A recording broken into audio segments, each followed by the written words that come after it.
आज राष्ट्रगान खड़े होकर हमारे सरकारी स्कूलों में से कुछ अगर हम मैं फिर टिप्पणी गलत हो जाएगी कि आप एक राष्ट्रगान खड़े होकर करा लीजिए और वंदे मातरम, चलिए राष्ट्रगान तो कुछ गा लेंगे, वंदे मातरम अगर पूरा गा दें तो मैं जो कहो सो हार जाऊंगा। लेकिन सरकारी में ऐसा नहीं है। सरकार में तो भाई साहब आप कैसी बात कर रहे हैं, एक बार शिक्षक तो आजीवन शिक्षक। अब वो पढ़ा रहे हैं नहीं पढ़ा रहे हैं, रिजल्ट दे रहे हैं नहीं दे रहे हैं, परफॉर्मेंस आ रही बच्चों की नहीं आ रही, अकाउंटेबिलिटी तो है ही नहीं, जिम्मेदारी उनकी कोई है ही नहीं। लेकिन अभी वो एक्सक्यूज़ देते हैं कि हम पढ़ाएं कब, हमें तो ये भी काम करना है, हमें तो मतगणना भी करनी है, हमें तो SIR का भी काम मिला हुआ है, हमें तो ये भी जानना है, हमें तो राशन के लिए भी है। तो कहीं ना कहीं वो प्रभावित होते हैं और वो एक्सक्यूज़ भी लेते हैं। आपको नहीं लगता शिक्षा विभाग में जो अगर आप बात की जाए कि जो शिक्षा के जो उनके ड्रेसेस आती हैं सर, या और भी उपकरणस आते हैं, या खेलकूद की भी चीज़ें आती हैं, उसमें भी जो ध्रुवीकरण होता है उसमें भी भ्रष्टाचार होता है, आपको लगता है ऐसा है? देखिए, मैं अगर बोलूँगा तो लोगों को बुरा लगेगा।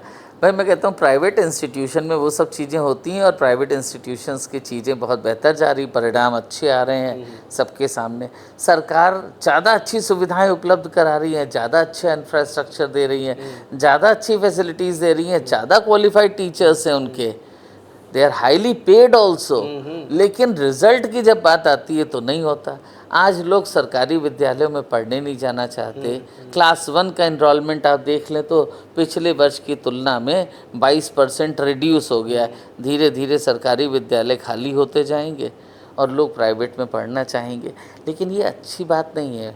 जो हमारे देश में ऐसा तबका है जिसको जो वेल ऑफ नहीं है, जो प्राइवेट स्कूल की फ़ीस को अफोर्ड नहीं कर सकता है, सरकार की मूलभूत जिम्मेदारी है शिक्षा देना। भाई आपने मिड डे मील और सारी चीज़ें कर रहे हैं, बहुत अच्छी बात है बच्चों को बुलाना।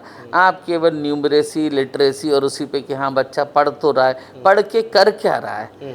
आज राष्ट्रगान खड़े होकर हमारे सरकारी स्कूलों में से कुछ अगर हम मैं फिर टिप्पणी गलत हो जाएगी कि आप एक राष्ट्रगान खड़े होकर करा लीजिए और वंदे मातरम, चलिए राष्ट्रगान तो कुछ गा लेंगे, वंदे मातरम अगर पूरा गा दें तो मैं जो कहो सो हार जाऊंगा। तो जब हमारे देश के शिक्षक ऐसे होंगे, शिक्षा प्रणाली ऐसी होगी, और जबकि कितने प्रोसेस के बाद सेलेक्ट होके बनते हैं। अच्छा, आपको नहीं लगता जो चयन प्रक्रिया है जो शिक्षकों को रखती है, उनको भी ऐसे लोगों को चयनित करना चाहिए जो शिक्षा के वाकई वो एजुकेटेड हों। अब बहुत सारे ग्रामीण क्षेत्र में हम चले जाएं तो बहुत से लोगों को प्रधानमंत्री और राष्ट्रपति के नाम तक नहीं मालूम है। ऐसे हैं, उनको राष्ट्रपति का नाम पूछा तो प्रधानमंत्री का नाम बता रहा, प्रधानमंत्री को राष्ट्रपति बोल रहा है, और ना स्पेलिंग आ रही ना कुछ आ रही। बहुत से ऐसे टीचर हम लोग गए, ऐसी ग्रामीण क्षेत्रों में हम लोग ने दौरा किया हमारी टीम ने, और ये पाया कि वहाँ पे उन बच्चों से पूछे क्या पढ़ रहे हो, कह रहे हैं हम काखा गा पढ़ रहे हैं, और स्पेलिंग पूछो कह रहे क्या पढ़ रहे, ये मैडम ने पढ़ाई है। मतलब इस तरीके अगर व्यवस्था होगी, करोड़ों रुपया सरकार देती है, तो ये व्यवस्था को आपको लगता है सुधार होना चाहिए? देखिए बहुत कायदे से होना चाहिए। और जो बात आपने बोली, देखिए कागज पे डिग्री लेना और प्रैक्टिकल, हम लोग अपने प्राइवेट इंस्टीट्यूशन में यही बात बोलते हैं कि आप क्वालिफाइड हो, बहुत अच्छी बात है, लेकिन आप डिलीवरी अच्छी नहीं कर सकते तो आप शिक्षक अच्छे नहीं हो। एक शिक्षक का दायित्व है कि बच्चे को ढंग से पढ़ाए। आपने BSc कर लिया, MSc कर लिया, B.Ed कर लिया, आप पूरा यहाँ पर विभाग में स्किल तो पूरे देखे जाते हैं, नॉलेज पूरी देखी जाती है, डिग्री उससे ज़्यादा देखी जाती है। लेकिन शिक्षा विभाग, जहाँ तक मेरी जानकारी है, कि हमारे यहाँ जैसे एक प्रोसीजर होता है सारे स्कूलों में, हम लोग टीचर्स के बाकायदा डेमोन्स्ट्रेशन कराते हैं, वो पढ़ा के दिखाते हैं। जब वो पढ़ा के दिखाते हैं और जब बढ़िया करते हैं और बच्चों से हम लोग फीडबैक लेते हैं, उसके बेसिस पे हम लोग टीचर्स का सिलेक्शन करते हैं। और डिग्री और सर्टिफिकेट वो तो चीज़ें हम चेक करते ही हैं, रिटन एग्ज़ाम भी होता ही होता है। सरकारी विद्यालयों का जहाँ सरकार को भी इस तरह की प्रक्रिया अपनानी चाहिए। जिस दिन ये प्रक्रिया अपना लेंगे ना, उस दिन प्राइवेट स्कूल के टीचर बहुत बढ़िया बेहतरीन हो जाएंगे। और प्राथमिक विद्यालयों में देखिए, ऊपर तो इनका माध्यमिक में तो अच्छा चल रहा है, बहुत अच्छी चयन प्रक्रिया। प्राथमिक में, बेसिक में जो शिक्षा मित्र वो उनका, मैं तो आपने जो बात बोली मैं तो खुद हैरान हूँ। मैं अभी चूँकि हमारा जहाँ विश्वविद्यालय बन रहा है वो रूरल एरिया ही है, वहाँ पर कुछ विद्यालय मैं तो वहाँ पे देखते ही नहीं कि कोई टीचर होता हो विद्यालय के अंदर, कोई बच्चा जाते हुए मुझे तो दिखाई नहीं। 4 विद्यालय हैं वहाँ पे, तो पता नहीं कैसे चल रहा है। और उनको जिनको चेक करना है वो क्या चेक कर रहे हैं। सरकार अपने पूरे प्रयास कर रही है, लेकिन मॉनिटरिंग नहीं हो रही, इंस्पेक्शन नहीं हो रहा, चेकिंग नहीं हो रही। और सबसे बड़ी जो विडंबना है, जैसे हमारे यहाँ प्राइवेट विद्यालयों में अगर शिक्षक अपने परिणाम बेहतरीन नहीं दे रहा तो हम लोग उसको कार्रवाई करते हैं। और बहुत स्ट्रिक्टली भाई समय देते हैं, नहीं कर पाता तो हम उसे कहते हैं कि भाई आप रिज़ाइन कर दीजिए, या हम उसे खुद ही एक नोटिस पीरियड देकर टर्मिनेट कर देते हैं। लेकिन सरकारी में ऐसा नहीं है। सरकार में तो भाई साहब आप कैसी बात कर रहे हैं, एक बार शिक्षक तो आजीवन शिक्षक। अब वो पढ़ा रहे हैं, नहीं पढ़ा रहे हैं, रिजल्ट दे रहे हैं, नहीं दे रहे हैं, परफॉर्मेंस आ रही बच्चों की, नहीं आ रही, अकाउंटेबिलिटी तो है ही नहीं, जिम्मेदारी उनकी कोई है ही नहीं। वो अपने आप को जो है, अगर वो हटा दिए जाते हैं तो अपने आप को फिर जगह कहीं ना टर्मिनेट कर दिए जाते हैं, तो सिफारिश लगा के फिर इधर इस जनपद में ना दूसरे जनपद में हो जाएं, भैया यहाँ पे भैया अधिकारी गड़बड़ है, ये तो हमको होने नहीं देगा, हमको जब दूसरे जनपद चलते हैं वहाँ चलें। लेकिन आपको नहीं लगता ये शिक्षा को बहुत हल्के में लिया जाता है, बिल्कुल एकदम ईजी टू वे, कोई मतलब नहीं। अरे यार, जिससे हमारा सब कुछ तय होता है, जिससे हमारा आने वाला बच्चा और जो राजनेता से लेकर बड़े उच्च स्थानों पर जाना जाए, लेकिन हम शिक्षा को लेकर कोई गंभीरता है ही नहीं सरकार में।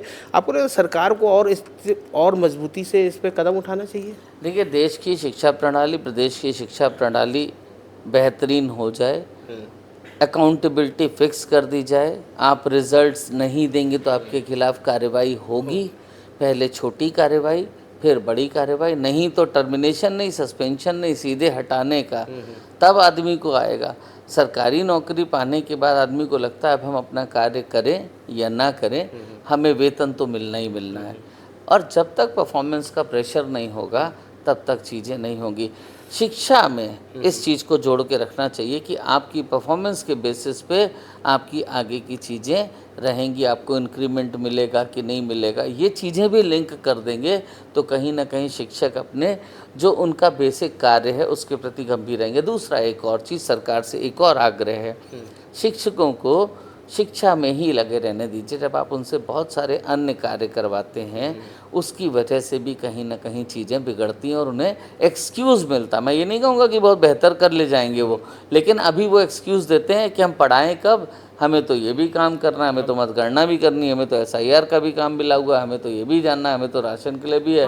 तो कहीं ना कहीं वो प्रभावित होते हैं और वो एक्सक्यूज़ भी लेते हैं। बिल्कुल। अब वो एक्सक्यूज़ लेते हैं तो चीज़ें आपके सामने हैं। जिस दिन तो हाँ, आप इसके लिए आउटसोर्स एजेंसीज लगाइए, उनसे वो काम करा लीजिए। तमाम बेरोजगारी है, कुछ मानदेय पे लोगों को रख के उनसे वो काम कराइए और शिक्षक को शिक्षा का कार्य करने दीजिए। देश की शिक्षा सर, अब बात करें शिक्षा आपके है तो जो संयोजक जो संस्थान है आपका, जो तो इसमें कितनी आपकी समय वर्तमान में यहाँ पे ब्रांचें हैं और किस तरह की पढ़ाई है, और क्या गरीब बच्चों को भी आप अपने संस्थान में पढ़ाते हैं? देखिए, वर्तमान में हमारे ग्रुप की 7 शाखाएं हैं, जिसमें से 4 का व्यक्तिगत संचालन हम देखते हैं और बाकी हमारे परिवार के अन्य लोग देखते हैं। और अभी हाल में ही मैं एक विश्वविद्यालय की स्थापना कर रहा हूँ। अच्छा। जो कि majorly sports, music, art and culture के लिए होगा। इटौंजा बख्शी का तालाब में ज्ञानशिला विश्वविद्यालय के नाम से बनने जा रहा है, बनना शुरू हो गया है। उसके बाकी हायर एजुकेशन से प्रोसीडिंग्स चल रही, जल्दी LOI वगैरह मिल जाएगा। बाकी कार्य भी लगभग तेज़ी से बढ़ रहे हैं। देखिए, हम लोगों का जो मैंने जैसे कि कहा, उद्देश्य एक अच्छी गुणवत्तापरक शिक्षा देना और फीस भी उतनी रखना कि एक आम जो व्यक्ति है वो उसको अफोर्ड कर सके। जहाँ तक गरीबी रेखा के नीचे जीवन यापन करने वालों में अगर हम बात करें तो हम लोगों ने कुछ चीज़ें अपनी तरफ से भी कर रखी हैं और सरकार का जो राइट टू एजुकेशन के तहत जो दाखिले होते हैं वो भी हम लोगों के यहाँ बच्चे पढ़ रहे हैं। लेकिन अगेन इसके लिए भी मैं यही कहूँगा कि राइट टू एजुकेशन में हम लोग अगर जिम्मेदारी का निर्वहन कर रहे हैं तो सरकार में उसमें रिम्बर्समेंट की धनराशि के लिए भी निर्वहन उनको करना चाहिए। हर प्राइवेट स्कूल की मैं अगर बात कर लूँ तो एक ही उद्देश्य रहता है कि बच्चों को अच्छी एजुकेशन मिले। सर, अगर आपके संस्थान बात कीजिए, कितने ऐसे परिवार हैं जिनको आप निःशुल्क शिक्षा भी दे रहे हैं? ऐसे कुछ परिवार हैं? देखिए, 1-2 परिवार, 4 परिवार तो मैं कह सकता हूँ जिसमें सडनली मुझे पता चला कि माता पिता दोनों का देहांत हो गया, बच्चे का नहीं है। तो 2 बच्चे हमारी एक शाखा है रुचिखंड, वहाँ पर पढ़ रहे हैं और वो मैं स्वेच्छा से कर रहा हूँ, कोई दबाव नहीं है, क्योंकि मुझे लगता है उन बच्चों का कोई कसूर नहीं है। तो ऐसे मिला के मैं एग्जैक्टली तो नहीं कह सकता कि पूरी तरह से निःशुल्क पढ़ने वाले बच्चे होंगे, लेकिन हम लोग कुछ ऐसी चीज़ें, जब कभी किसी को कैंसर पीड़ित अगर कोई हो गया या कोई बहुत ज़्यादा अचानक से समस्या आ गई तो उसमें हम लोग स्कॉलरशिप्स का प्रोविज़न ज़रूर रखते हैं। और देखिए, संस्थान बच्चों से और पेरेंट्स से चलता है, तो जब कहीं पर किसी पेरेंट्स के साथ कोई समस्या है, वाजिब है, तो कंसिडरेशन मिलता है। लेकिन अब हर आदमी कंसेशन ही मांगने लगेगा तो संस्थान चलाना भी संभव नहीं, क्योंकि आप सुविधाएं पूरी चाहते हैं। अब जैसे हाल में ही मांग उठी, गर्मी बहुत होने लगी है, सारे क्लासरूम में एसी लगवा दिया जाए। एसी लगवाना बहुत आसान काम है, लेकिन एसी के लगने से जो इलेक्ट्रिसिटी का एक्सपेंडिचर बढ़ेगा, जो फिक्स्ड कॉस्ट बढ़ेगी, प्लस उसकी वजह से जो इलेक्ट्रिसिटी कनेक्शन में ट्रांसफार्मर और लोड और लाइन जो बदलेगी, वो अपने आप में इतना बड़ा एक्सपेंस है कि वो कहीं ना कहीं बर्डन पेरेंट्स के ऊपर आए। India junction UP.